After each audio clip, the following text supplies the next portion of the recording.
దాదాపు దశాబ్ద కాలం తర్వాత ప్రమోషన్లు పొంది ఈనాడు మన గౌరవ ముఖ్యమంత్రి గారి ద్వారా ఈ రాష్ట్రంలో ఏర్పడ్డ ప్రజా పాలనలో సంతోషంగా జీవితంలో ప్రమోషన్ వస్తుందా రాదా అనుకునే పరిస్థితి నుంచి ఒక మెట్టెక్కి ఇక్కడికి ఇచ్చేసినటువంటి అధ్యాపక వర్గానికి అందరికీ హృదయపూర్వకంగా రెండు చేతులు జోడించి నమస్కారం తెలియజేస్తా ఉన్నాను. ఈ కార్యక్రమానికి ముఖ్య బాధ్యులు రాష్ట్రంలో ప్రజాపాలన ఏర్పడ్డ తర్వాత ముఖ్యమంత్రిగా బాధ్యతలు చేపట్టినటువంటి గౌరవనీయులైనటువంటి ముఖ్యమంత్రి రేవంత్ రెడ్డి గారు మొదటి నుండి కూడా మొదటి క్యాబినెట్ కావచ్చు లేదా ఎక్కడ ఏ సమావేశం జరిగినా ఈ రాష్ట్రంలో విద్యా వ్యవస్థ బాగుపడాలి, పేదవాడు చదువుకునే విధంగా అవకాశం కలగాలి, అందుకు బాధ్యులైనటువంటి అధ్యాపక వర్గంలో ఉన్నటువంటి అసహనాన్ని తొలగించి వాళ్ళు సక్రమంగా విద్యా బోధన అందించగలగాలి అనేటువంటి ఆలోచనతో ఇవాళ ఈరోజు ఈ కార్యక్రమం తీసుకున్నారు. అనేక సందర్భాల వేదిక మీద అనేక ఉపాధ్యాయ సంఘ నాయకులు ఉన్నారు. గతంలో మీకు తెలుసు, ఎప్పుడు ఏ కార్యక్రమం తీసుకున్నా కోర్టులనో లేకపోతే ఇతరత్ర ఇబ్బందుల కార్యక్రమం జరుగుతూ ఉండే. కానీ ఇవాళ ఒక మంచి విధానంతో ఎక్కడ కూడా ఎటువంటి ఇబ్బంది లేకుండా అన్ని రకాల నియమ నిబంధనల మేరకు ఈ కార్యక్రమం జరిగితే అసలు ఎవరికి కూడా ఇతర డిపార్ట్మెంట్ల వాళ్లకు 25,000 ప్రమోషన్లు అయినాయా, 35,000 ట్రాన్స్ఫర్లు అయినాయా అని ఆశ్చర్యపోయే రీతిలో ఈ కార్యక్రమాన్ని నిర్వహించడానికి నాయకత్వం ఇచ్చినటువంటి గౌరవ ముఖ్యమంత్రి గారు ఒకసారి గట్టిగా చప్పట్లతో అభినందన తెలియాల్సిన సందర్భంగా కోరుతా ఉన్నా. తల్లిదండ్రులతో సమానంగా గౌరవింపబడే మీరు, ఆచార్య దేవోభవాన్ని గౌరవింపబడే మీరు ఈరోజు ఈ ప్రభుత్వానికి అన్ని రకాలుగా సహకరించాలని విజ్ఞప్తి చేస్తా ఉన్నా. ఒక విద్యార్థి నాయకుడిగా విద్యా దశ లోపల ఏ విధమైనటువంటి సమస్యలు ఉంటుండేనో తెలుసు. గౌరవ ముఖ్యమంత్రి గారు కానీ ఈరోజు ప్రభుత్వంలోని పెద్దలందరూ కూడా ప్రభుత్వ పాఠశాలలకు సంబంధించిన ఉత్పత్తి అయినటువంటి వాళ్ళమే, ఎక్కడో కార్పొరేట్ పాఠశాలలో చదివిన వాళ్ళం కాదు.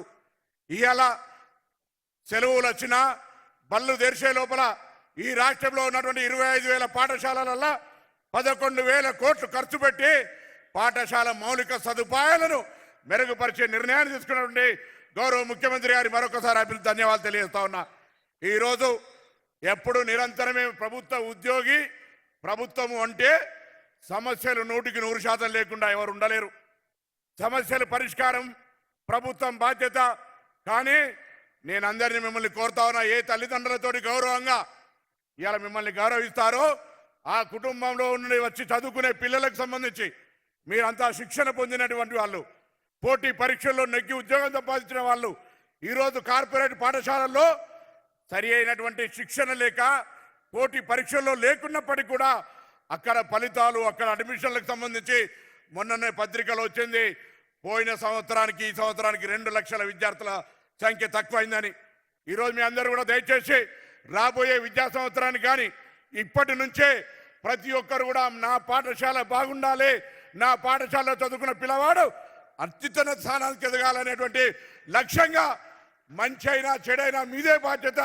ఆ గ్రామంలో పాఠశాలలో చదివి బయటికి వచ్చేటువంటి ఒక విద్యార్థి ఈ దేశ సంపద, ఈ తెలంగాణ సంపద, తెలంగాణ అభివృద్ధికి దోహదపడే విధంగా మీ యొక్క ఆశీర్వచనము, విద్యా బోధన, సహకారాలు, శిక్షణ ఉండాలని ఆకాంక్షిస్తూ తప్పకుండా గౌరవ ముఖ్యమంత్రి గారు అన్ని రకాలుగా భవిష్యత్తులో ఇన్ఫ్రాస్ట్రక్చర్ పరంగా పాఠశాల భవన నిర్మాణాలు కావచ్చు, రాబోయే కాలంలో 11,500 ఉద్యోగ నియామకాలు కావచ్చు, అన్ని రకాల చేపట్టడానికి గౌరవ ముఖ్యమంత్రి గారు అన్నిటికంటే ఎక్కువ ప్రక్షాళన చేసి మంచి దారిలో నడిచే విధంగా విద్యా వ్యవస్థకు వారి దగ్గరే శాఖ పెట్టుకొని ఈరోజు ఈ విద్యా వ్యవస్థలో మార్పులు చేసే ప్రయత్నం చేస్తారు.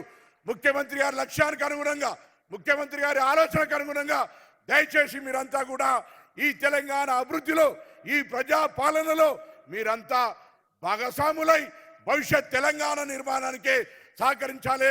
తెలంగాణ ఉద్యమంలో మీరంతా మీ బాధ్యతలు పాఠశాలలు బహిష్కరించి కావచ్చు, లేదా తెలంగాణ ఉపాధ్యాయ సంఘాల నాయకులుగా తెలంగాణ సాధన కోసం పోరాడి రానాడు. ఇది మన రాష్ట్రం. మన రాష్ట్రంలో మీ అందరి ఆకాంక్షలకు అనుగుణంగా మార్పు కోరుకొని ఏర్పడ్డ రాజ్యం. ఈ రాజ్యంలో ప్రజలు బాగుండాలి, విద్యార్థులు బాగా చదువుకోవాలనేటువంటి మాట కోరుతూ మరొక్కసారి నీలాగా మీ అందరిలాగా విద్యార్థి నాయకుడిగా ఈరోజు రాజకీయాల్లో మరి క్షేత్రస్థాయి నుంచి వచ్చినటువంటి వ్యక్తిగా మీ అందరు మరొక్కసారి ఆచార్య దేవోభావుని గౌరవిస్తూ నమస్కరిస్తూ రాబోయే తెలంగాణ నిర్మాణంలో మీ పాత్ర చాలా పెద్దగా ఉండాలని కోరుతూ అందరు నమస్కారం చెప్తూ సెలవు తీసుకుంటాను.